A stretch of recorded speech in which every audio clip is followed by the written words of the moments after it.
people, real stories, real recovery. Like, people's pronouns and how they dress are important in their identity. Like, don't be Even if it's not a recovery, it's real stories, real recovery. I am Kat, and I'm on the road of recovery. My name's Aaron Marks from Cleveland, Ohio, and I've been sober since August 5th of 2004. Beautiful. Well, thanks for joining us. If you could start off by sharing a bit about your childhood. Sure. I grew up in the eastern suburbs, relatively normal childhood. Parents, I had a younger sister, went to a good school, active with friends and family and sports and this thing. So my story is not super unique. We're here at Overdose Awareness Day on Public Square, and a huge part of what we're talking about was born from the sort of prescription crisis. And so when I was in high school, was young, I had my teeth pulled and I was prescribed ibuprofen with a refill. And at the same time, it was entirely normal to be at a party and somebody would pull out something that they took from their parents' medicine cabinet or that they got from somebody else's friends or whatever, and say, hey, if you take one of these pills and you drink a beer, it will make it feel like you've had 6 beers. Yeah. Right? So it was like that mentality of just, hey, try this, try this. I somehow managed to get through high school. Okay.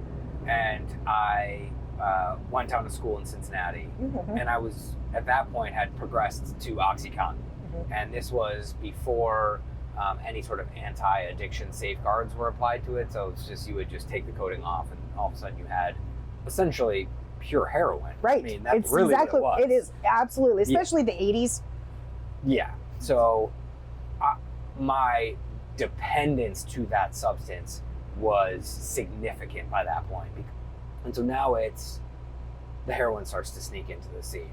And so here I am, a freshman in college in a dorm room, getting pills from a fellow student who then says, I don't have the pills, but here, try this, right? And of course gives me the first one for free. Right. Here, try this, it's just fine.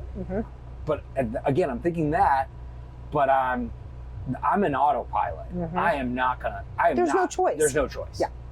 There was never a choice. The answer was yes.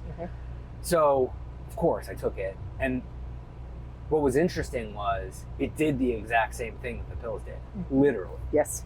And so then all of these blockers that I had around, oh, heroin is this horrible thing, just instantly melted away. And I was like, oh no, this is not a hard drug. Right. This is the same as this other stuff. Like, they've been lying to me. Right. Basically. Yeah. This is fine. And then it was like, off to the races. Yeah. So if you could talk about what those last few years were like. Yeah, I didn't last very long. It was maybe a year and a half that I was able to stay out there. At first, it was sort of the same as using the pills. And then because it was cheaper, and at that point now I had direct lines into getting it, it was really easy to get. It developed quickly in terms of the amount I was using, and it became pretty excessive. And so everything around me sort of started to take a backseat. I had never used a needle. I started using a needle.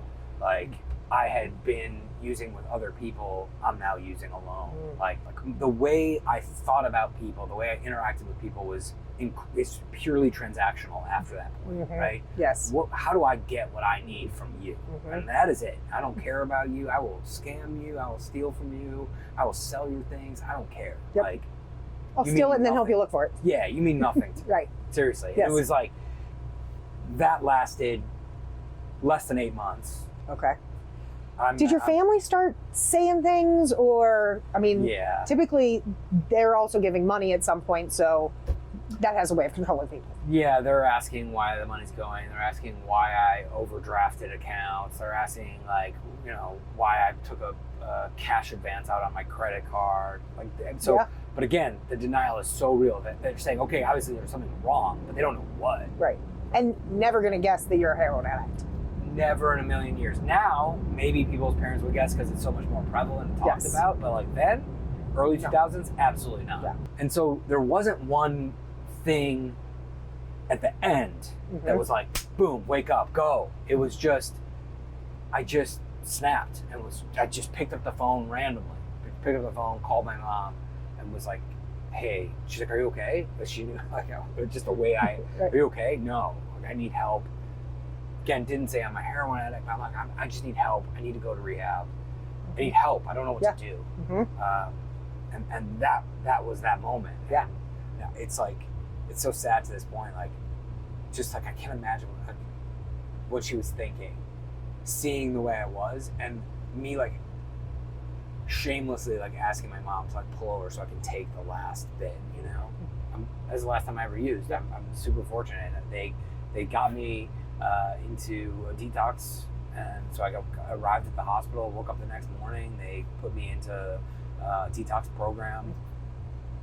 I don't remember detox at all, so I'll tell you that much. I don't know. They might have said some amazing things to me. I don't remember any of it.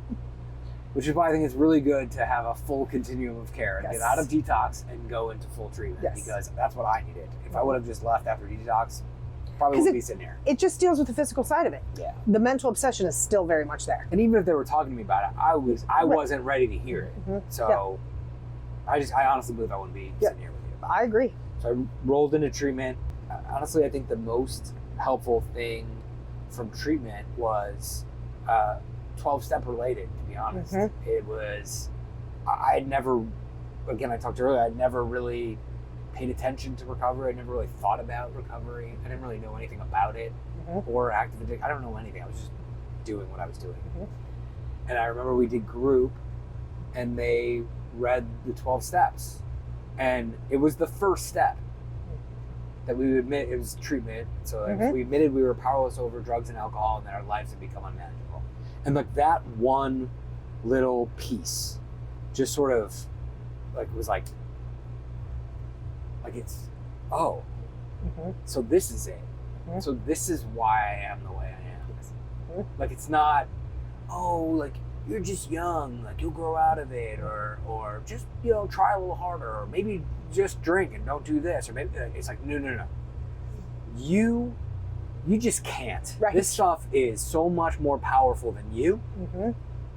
And look at your life. You're 20 years old. You're in a treatment center. Like, you're failing out of school. You have nothing. You have nothing to show for in your entire life. Absolutely nothing. And that's how you feel too. That's how I felt. Yes. And so I felt relatable. And to me, what that did was just let me listen. It was like, you know what? Oh, I can relate to that. That makes sense to me. Maybe these people know what they're talking about.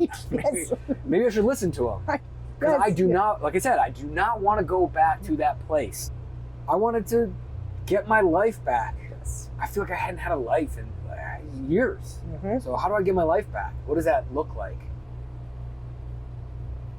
What's beautiful about being in recovery is that like dreams and aspirations can evolve and change and shift. And I've been incredibly fortunate to live out multiple versions of things that I've always wanted to do. Like I got to go play in a band for 5 years in Boston and do a little touring and enjoy that. And then that ended. And I met my now wife in that process, and we moved back here, and I got to envision a whole new life, right? Where now maybe I want like a little bit more of a traditional career. I didn't think that I did, and it turns out that I did want it. I like what I do. I like that I have the opportunity to build things, and I work in like financial technology. And so I get to build and play and adjust and try to change and get to meet really, really intelligent people and get out there. Did I know that was a dream? No. Did I set out for that? Right. No, but I get to kind of go that way. I have a family now. We just welcomed a young daughter, so I have a almost 6-month-old daughter now. Fantastic. What's her name? Mabel Rose. Yeah. That's beautiful. She's really great. So you're dad. And I didn't want to be a dad. Oh, really? Yeah. Again, it wasn't that dream. Yeah. Like eventually we, through a lot of conversation, got to that point, and now I can't imagine not, right? And that, to me, is such a, that's the dream of recovery for me, is that there are endless paths and roads, and I'm not in my own way. So like, I can go where life takes me, I can make changes and decisions, and that is a gift. That is a privilege, because before I was stuck in a box, you know? Just and you're not going anywhere. And it sucks. And I think that's the part of active addiction that is so hard for people who haven't been through it, that they don't understand. So as a father now, and productive member of society and whatnot, and somebody who's been around substance use disorder for personally and professionally with I know volunteer work and that kind of stuff, what are the things that you have seen that from 20 years ago that weren't around at all, that you've seen have really been helpful? And then are there any that like you're still seeing as challenges that we need to address? Yeah, I have been very fortunate to be able to be involved in this community, right? With board work with Cleveland Overdose and previously Recovery Resources and the various task forces and things that are happening in our community, which is that alone. I mean, 10 years ago, I remember getting a call from the U.S. Attorney's Office. At first, I was like, what is going on? Like, oh, this is Craig Tate from the U.S. Attorney's Office. I'm like, what? Why are you calling me? Why are you calling me?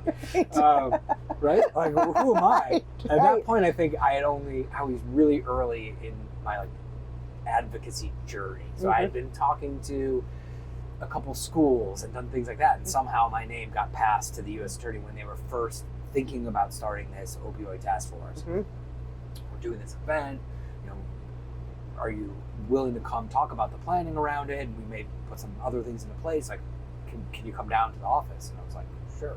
So that alone was monumental, right? It was a point in time where the answer to the substance use crisis, the opioid crisis, was just jail people.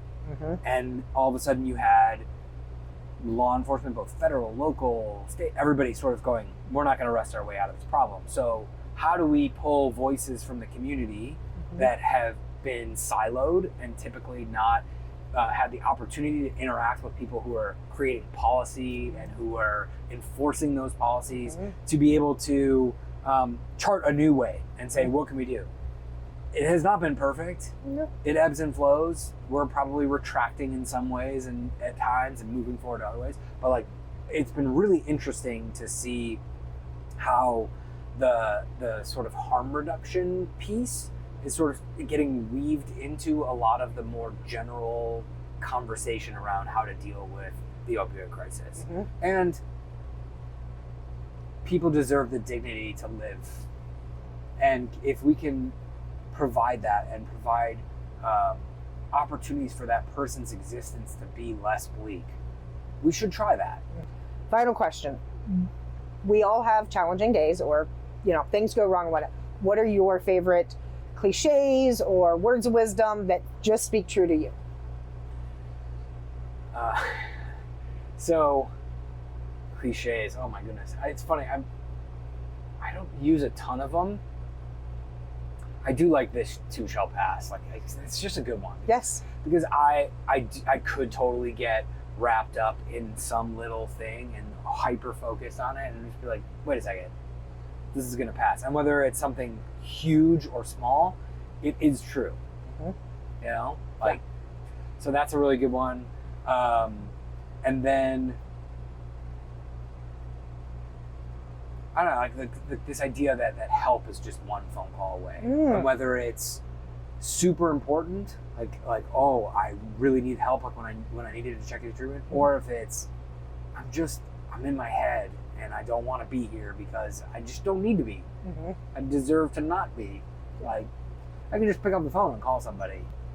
And that's the thing that I think so many people miss. It's helpful for you and helpful for the person, and that's the beauty of recovery. It's awesome. Yeah. Well, this has been incredible. You are fantastic. I'm so excited we got to finally hear your story. So thank you. It's been wonderful. Thanks for having me. This is awesome.